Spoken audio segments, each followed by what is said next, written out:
You're listening to Ascharya. Hello, I'm Sukanya back again with a new series. This series is about one of our greatest saints. He lived over 2000 years ago for only 32 years and created an impact on Hindu philosophy that is still visible today. I'm speaking, of course, about Adi Shankara, based on the Kanchi Mahaperiyava discourses about him from 1932. The story starts with sage Patanjali, who wrote the authoritative scriptures about the mind, speech, and body Yoga Sutra, Mahabhashya, and Charaka Samhita. Students from across the country approached Patanjali to study the Mahabhashya, the definitive teaching on Sanskrit grammar. Faced with 1,000 students to teach, Patanjali wondered how to teach them all at the same time. An important fact here: Patanjali was an incarnation of Adisesha, the thousand headed snake. So he decided to assume his original form so that each student could be taught one on one by one head. However, Adisesha's form is too powerful for any mortal to behold. Doing so would instantly reduce them to ashes. To protect his students, he hid himself behind a screen. And since he wouldn't be able to watch over his students to make sure they paid attention, he said, any student who leaves the hall will be turned into a Brahma Rakshasa.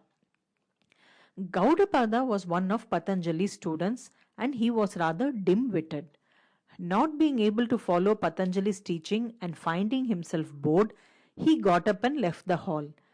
While he was gone, another student began to wonder what was behind the screen that separated them from their teacher. Curiosity got the better of him and he lifted the screen. Adisesha's fumes consumed the hall and 999 students instantly died. Only Gaudapada was saved since he had still not returned.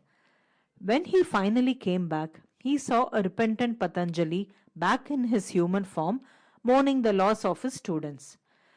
Patanjali was grateful that at least one of his students survived and transferred all of his Sanskrit knowledge to Gaudapada. However, a sage's words can never be in vain. Patanjali had said that anyone who left the hall would turn into a Brahma Rakshasa. So that is what happened to Gaudapada. Patanjali also offered an escape clause. If he found a worthy successor to impart his Sanskrit knowledge to, Gaudapada would return to human form. Brahma Rakshasas, who are they? They are a type of Rakshasas that need to eat Brahmins with knowledge of the Vedas to survive. Gaudapada set himself up on a tree on the banks of the Narmada river where many scholars would pass as they moved from north to south or vice versa. He decided he would challenge anyone who passed him with a difficult grammar question, eating those who could not answer. This way, he would have his meals and also find the successor. Yet, there was a problem.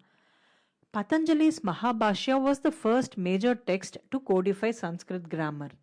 After the death of the other 999 students, Gaudapada was the only person who knew the scripture.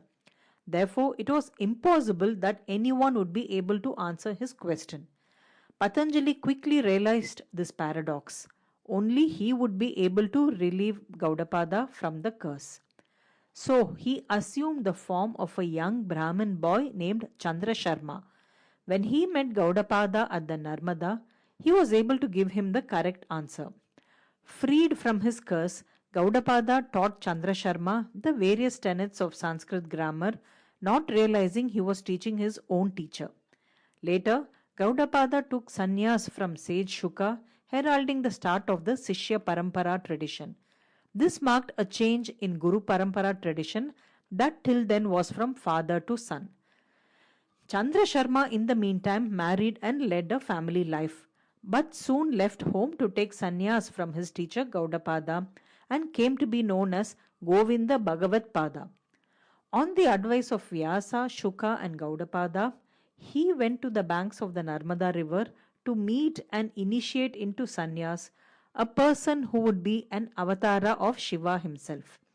That person was none other than Adi Shankara. More about Adi Shankara's life in the next episode. Thank you.